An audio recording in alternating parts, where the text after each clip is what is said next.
Done. Actually, just wanted to go over a quick recap of the tournament I had on Kerr Lake.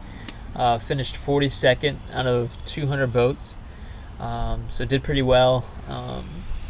Was only a few ounces away from getting a check, and actually lost a fish that would have definitely put me in the money. But that's part of fishing. So I pretty much caught all my fish on one bait, except I did catch one keeper. First thing in the morning on a crankbait, and I caught that on a bomber speed shad with a silver insert. And if you're familiar with this bait, it's really well known in the Carolinas, and it's a really complicated bait to throw. So if you're going to throw it, you need to have a pretty good setup for casting light lures. I was throwing a 6.5 foot rod with a pretty fast tip and a 3-to-1 gear ratio reel with 12-pound test, so 12-pound fluorocarbon. So pretty important to throw this with light line and have a rod that's suitable for casting light baits. And outside of that, everything else came on a shaky head. This right here is my go-to shaky head worm. It's a 7-inch mag shaky head made by Zoom, and this is one of my favorite colors. It's green pumpkin green, so it's a little bit different than your standard green pumpkin. I was throwing that on a 3/16 ounce Picasso shaky head hook, and then on the rod I threw was a 7'2" medium heavy.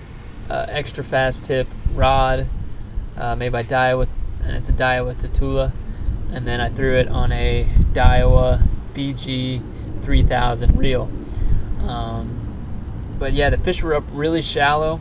I would sit on a secondary point and just cast all the way to the bank, and in about 2 or 3 feet is where we were getting bit most of the time. So it was a really weird tournament where you couldn't get any fish to bite a reaction bait except for that one crankbait fish, and everything else just came on a shaky head, fishing slow, and it's really hard to pick up the bite when with as windy as it was. So that's kind of another important piece, is throwing braid. I always throw braid on my spinning rod. It gives you extra sensitivity and gives you a better hook set on long casts. And then I had an 8-pound fluorocarbon leader. So yeah, that was pretty much how I caught them. And have another tournament there this Saturday. So probably going to be doing the exact same thing unless they're doing something else. But we'll see. There stands a glass that will ease all my pain, that will settle my brain. Oh, it's my first